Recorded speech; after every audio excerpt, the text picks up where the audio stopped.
It's been said that to create a great business, you need to create a great system. People come and go, but systems stay in place. Here's a video we found on social media on systems. Let's take a look. The most powerful daily habit is creating systems. Take a look at your calendar over the last 3 months. Document areas you can delegate. Create 5-minute Loom tutorials on how the tasks are done. Use Notion to create a company wiki and hire a virtual assistant in the Philippines. Automate, eliminate, and delegate. And leave yourself more time for creativity, clarity, friends, and family. The strongest entrepreneurs have the strongest systems. The strongest founders have the strongest systems. You do not rise to the level of your goals, you fall to the level of your systems. If you want to build a great business, then build great systems. Everything you desire will come if you create amazing systems. Every system you make is a vote for the type of company you're going to create. Never miss an opportunity to create an amazing system. All right, never miss an opportunity to create an amazing system. Joining us to discuss systems within the realm of customer service is Jennifer Orode.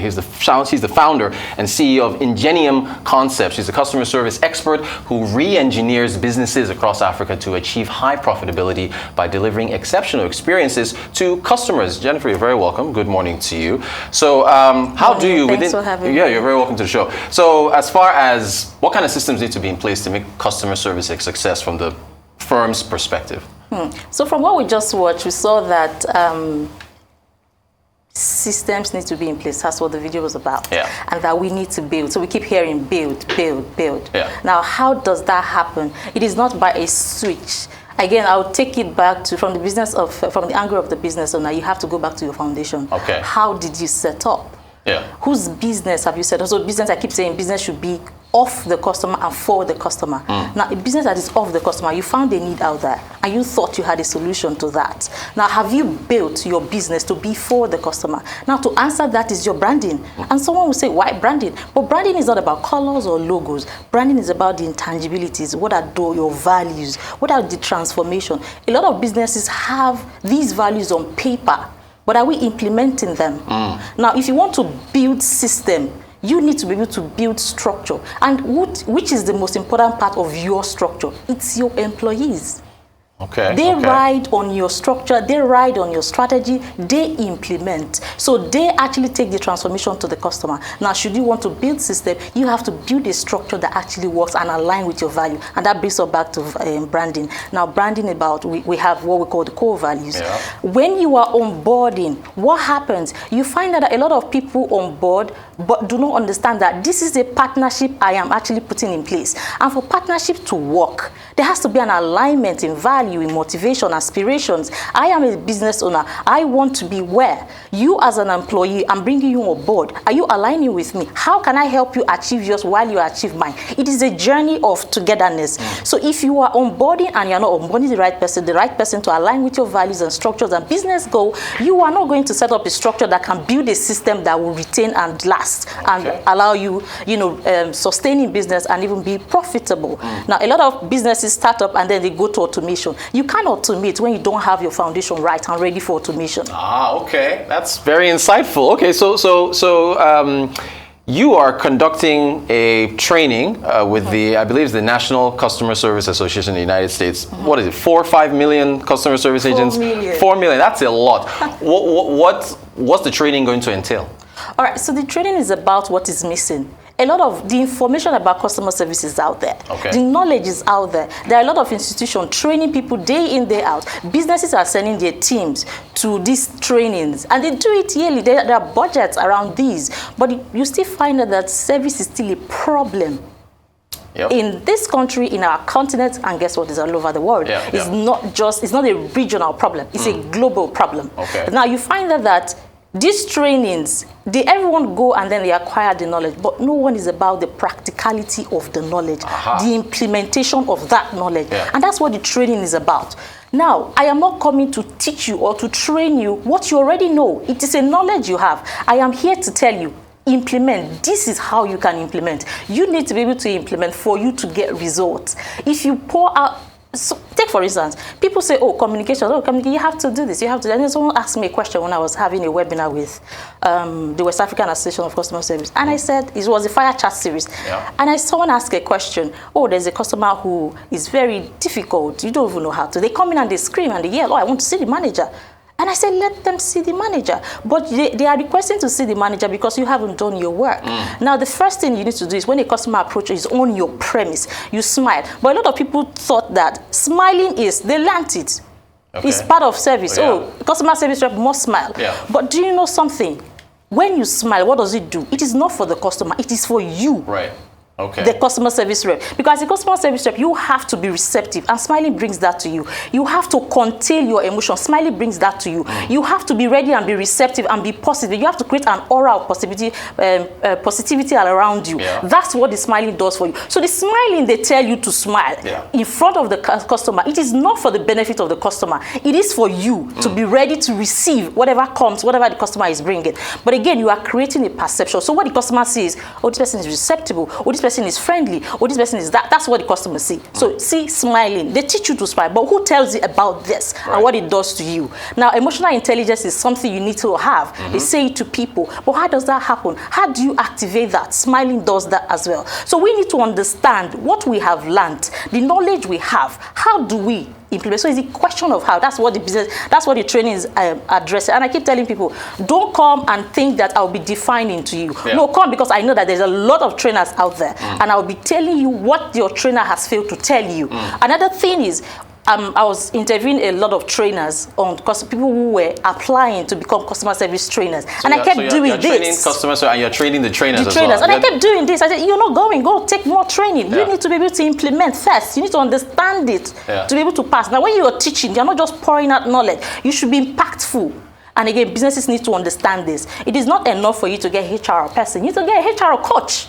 Okay. Yes, because that profession has to deal with a lot of emotions, and you don't want your service people losing themselves in the course of service. Yes. You need people to be able to coach them to say, okay, it is okay to be offensive. It is okay to be angry. It is okay for you to feel the way you feel. But guess what? You don't have to lose yourself in it. It is not personal. I feel like I'm in a therapy session right now. This is really good stuff. Okay, I do want to ask you about India. Companies around the world, India seems to be the hub of customer. Is Africa under threats from India since companies are outsourcing all their customer service reps there? How do you see the customer service competition across the globe playing out? Now, the thing is, a lot of, so India, good. In fact, I've worked with them. Okay. I've worked with teams from on various capacity from that region. Yeah. But the truth is, there are still gaps. Okay, okay. And again, it's another objective of this training. You don't have to, using the word jackpot, a lot of people jackpot. And I say to you, you are going to a more structured environment.